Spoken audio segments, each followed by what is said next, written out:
جب بندہ ٹوٹا ہو نا تو پھر اللہ زیادہ یاد آتا ہے. جب آپ ہارٹ بروکن ہو, کوئی مسئلے مسائل ہو, تو پھر اللہ تعالیٰ کی طرف بندہ زیادہ رجوع کرتا ہے. اسی لیے آپ اپنی ہر ضرورت کے لیے اللہ تعالیٰ کی طرف رجوع کریں, لیکن اس بات کو ذہن میں رکھیں کہ اگر اللہ تعالیٰ آپ کی کچھ چیزیں نہیں سن رہے تو پھر آپ اور تسلی میں آ جائیں, کیونکہ اب انٹروین کس نے کی ہے؟ ماسٹر نے کی ہے.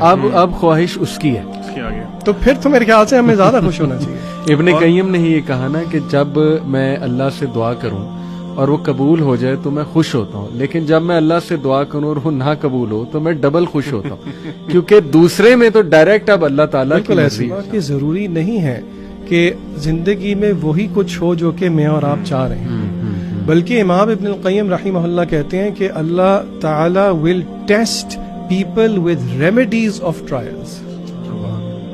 یعنی کہ وہ کہتے ہیں کہ مشکلات کو دوائی کہا ابن قیم نے, کیونکہ بندہ دیکھیں اگر سارا کچھ, سادی سی بات ہے, سارا کچھ ویسے ہی ہوتا رہے جیسے میں چاہوں تو پھر بات تو نہیں بنتی. تو اللہ تعالیٰ کا جو ایک نام ہے نا, اللہ تعالیٰ رب ہے. ربوبیت کا مطلب ہی یہ ہے, اپارٹ فرام جو باقی چیزیں اس سے مطلب بنتے ہیں, کہ اللہ تعالیٰ تربیت کرتے ہیں. ایک ہوتی ہے جسے کہتے ہیں فزیکل تربیت, الذی خلقک فسواک فعدلک, اللہ نے ہمیں پیدا کیا, نوک پلک سوارے. پھر ایک تربیت ہے جو کہ اللہ تعالیٰ ہمیں مصائب میں مبتلا کر کے دیتے ہیں. ما اصاب من مصیبت الا باذن اللہ. بندہ کہتا ہے کہ یار یہ کیسے, بندہ یہ ریئلائز نہیں کرتا کہ یہ جب آپ ٹوٹیں گے تو اس کی وجہ سے جو عبودیت آپ سے نکلے گی جو کہ مقصود ہے.